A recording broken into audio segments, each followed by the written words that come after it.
पाक ISI जाने sir पाक रहे जाने सर पाक पुलिस जाने सर पाक सीनियर वाइस चेयरमैन जाने सर पाक आर्मी टीम मेंबर बैठ पाकिस्तान सदर आल पाकिस्तान दायरा मीडिया फेडरेशन सीनियर नायब सदर मजलिस कायद-ए-आज़म पाकिस्तान कराची डिवीज़न साबिक रुकन महजिया राब्ता कमेटी पाकिस्तान साबिक टेक्नीशियन मन ST मिक्स पाक साथ में मिलत साथ डिग्री इस पर मौजूदा MKM पाकिस्तान और साबका PSP के मरकज़ी ऑफिस पर मौजूद है जो ज़िला सेंटर का है। यहाँ पर 3 साल तक मेहरान कम्युनिकेशन नेटवर्क को तंग किया गया।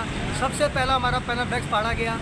27 मुबारक लैलतुल क़द्र जश्न नुज़ूल क़ुरान हकीकी यौम-ए-आज़ादी पाकिस्तान का, जिस पर हमारी मस्जिद नबी खाना काबा हमारे तमाम अकाबरीन डॉक्टर कदीर खान कायद-ए-आज़म फातिमा जिन्ना अल्लामा इकबाल बहादुर यार जंग की तस्वीर थी, लेकिन उसको बेदर्दी के साथ ग्रीन लाइन पर लगाया गया था, वहाँ से फाड़ा गया। उसके बाद हमने बनाया 14 अगस्त का जब दिन बनाया तो यहाँ पर 36 फीट की स्क्रीन हमने पाकिस्तान की तारीख में पहली दफ़ा लगाई थी। उसको जब हम गुलिस्तान जोड़ गए वापस आए तो वैसे गायब हुई जैसे गधे के सर से थी, लेकिन हमने हिम्मत नहीं आ रही। फिर हमने 6 सितंबर को यौम दिफा की स्क्रीन लगाई, उसको दिन दहाड़े इन्होंने फाड़ा। तो हमारे अकाबरीन की तो इज़्ज़त नहीं है, लेकिन अफवाज पाकिस्तान की बड़ी इज़्ज़त है पाकिस्तान। तो अफवाज पाकिस्तान ने एक्शन लिया और दहशतगर्दों को उठाया और तैमूरिया थाने पहुंचाया, जहां पर उन्होंने फिर माफ़ी मांगी कि भाई आइंदा भी हरकत नहीं करेंगे। हालांकि उनको तकरीबन 36,000 रुपये पेमेंट करनी थी। मैंने कहा चलो अपने ही बच्चे हैं, उनको माफ़ करो, उनके माँ बाप कहेंगे असलम भाई ने ख्याल करना था कि पुराने साथी भी हैं और बुज़ुर्ग हैं, बुज़ुर्गों को बच्चों का ख्याल रखना चाहिए। हमने माफ़ कर दिया। अब उसका नतीजा ये निकला कि अभी गुज़िश्ता साल यौम शोहदा के मौके पर पैनाफ्लेक्स लगाया गया। तो इन बेगरतों ने क्या किया कि कमालू का फ़ोन आया इनके बाद कि असलम अली खिताब कर रहा है वहाँ शोहदा हक के हवाले से, और वो कह रहा है जिना ग्राउंड चलो तो इसको उठवाओ। तो इन्होंने रेंजर को बुलवाया, डराया धमकाया दुकानदारों को भी। मैं चला गया था शादी में, तो रात के 2 बजे इन्होंने रेंजर को बुलवा के मुझे घर से उठवाया, लेकिन उनको अंदाज़ा नहीं था कि ये काम कर तो रहे लेकिन इनके गले में आ जाएगा। अब मैं SPD का मुलाजिम हूँ, पेंशन ले रहा हूँ, सारी ज़िंदगी हो गई अफवाज पाकिस्तान के लिए काम करते हुए मुल्क के लिए। तुम मुझे कैसे लंदन टारगेट साबित कर दोगे? नहीं कर सके। जेल से 8 दिन रहा, अल्लाह का शुक्र है बड़ी इज़्ज़त मिली।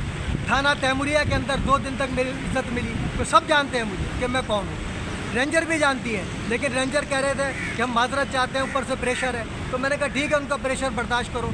2 दिन तक मुझे थाने में रखा गया, घर पे कोई इत्तला नहीं दी गई। आखिर मुझे कहा गया कि यहाँ अल्ताफ़ हुसैन के लिए काम कौन कर रहा है? मैंने कहा तुम्हारा काम है, मेरा काम थोड़ी है। मैं तो खुद मेहरान कम्युनिकेशन नेटवर्क का चेयरमैन हूँ, मुझे क्या मालूम कौन काम कर रहा है? भाई उनसे पूछो जो काम कर रहे हैं, ये तुम्हारा काम है तहकीकात करना। आखिर मेरे खिलाफ एक झूठी FIR लंदन टारगेट की लड़की काट के मुझे जेल कस्टडी करवा दिया गया। अल्लाह का शुक्र, अल्लाह ने सुलझू किया और आज मैं अपने घर पर मौजूद हूँ। और मैंने जो यौम शोहदा है जेल में मनाया बड़े फ़ख्र के साथ, अपने शोहदा का दिन। भुट्टो का दिन मनाओ, कोई मसला नहीं। बेनज़ीर का जो शहादत हुई इसको मनाओ, कोई मसला नहीं। लेकिन हम अपने शोहदा का अगर दिन मनाएं तो बोला तुम टारगेट किलर लंदन हो, तो भाई वो मेरा हक़ है। मैं उस तहरीक के लिए मैंने अपनी पूरी लाइफ कुर्बान की है। अपना सियासी कैरियर ख़त्म करके अफवाज पाकिस्तान अपने मुल्क के साथ खड़ा हूँ। तुम क्या मेरा बिगाड़ लोगे? अल्लाह का शुक्र है जेल से आने के बाद उसी लिबास में गया पासपोर्ट ऑफिस, तो तस्वीर खींची जिना कैब के साथ। मुझे फ़ख्र है अफवाज पाकिस्तान हमारे chief of army staff Asim Munir साहब को, इन तमाम मजहबी दहशतगर्दों और इनको सबको मुस्तरद किया। बोला असलम अली को जो टारगेट किलर कहता है वो खुद टारगेट किलर है। फिर इंशाल्लाह ये सब जेल की सलाखों के पीछे जाएंगे। अब इन पर मैं केस करने जा रहा हूँ। 5 करोड़ का हर्जाना है कादियानी कहने पर, और ये मौलवियों ने कादियानी करार दिया तहरीक के गाजी को, ख़त्म नबूवत के गाजी को कहते हैं ये कादियानी है। अगर तुम्हारा बाप कादियानी होगा, मैं नहीं, लग पता जाएगा। जब कोर्ट में आओगे और साबित जब नहीं कर सकोगे तो जेल जाओगे सब इंशाअल्लाह ताला। ये बफर जोन की आवाम बेइस है, अल्लाह ने मुझे यहाँ से निकाल दिया। मैं यहाँ को खैर बात कह चुका हूँ बफर जोन को। अल्लाह का शुक्र है पूरे दुकानदार गंवाए, 1 रुपया भत्ता नहीं लिया, अपने पैसे लगा के सफाई करवाई थी आते ही इरम के पीछे। कमालू ने नहीं करवाई थी, वो तो कहता ना कराची साफ़ कर दूँगा। अबे तो अपना ऑफिस के पीछे गंदगी तो साफ़ करवा ले, क्या साफ़ करेगा? लेकिन ये लोग सब उसके साथी हैं, क्योंकि मेरा साथ किसी ने नहीं दिया। अभी इतनी बड़ी करप्शन हुई, ये जो रोड बना है, जब मेगा प्रोजेक्ट बढ़ गया उस पर जमातियों ने मेरे पे हमला किया कातलाना, लेकिन एक दुकानदार नहीं आया। ताज सलीम साहब को दुआएं दें ये लोग, जो मरकज़ी शाहरा पे जहाँ रोड बनी है, यहाँ पानी बहता था गंदा गटर का, वो भी ताज सलीम साहब को सलूट पेश करो। रियान हाशमी भाई को सलूट पेश करो, जिसने इरम की सफाई करवाई थी, कमालू ने नहीं करवाई।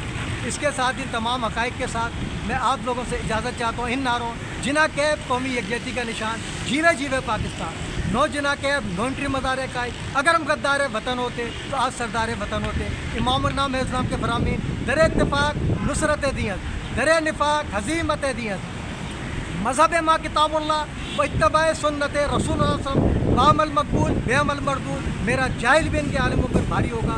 اس شعر میں تو اکیلا ہی چلا تھا جانب منزل، مگر لوگ ملتے گئے، کارواں بنتا گیا، افواج پاکستان زندہ باد، پاکستان پائندہ آباد۔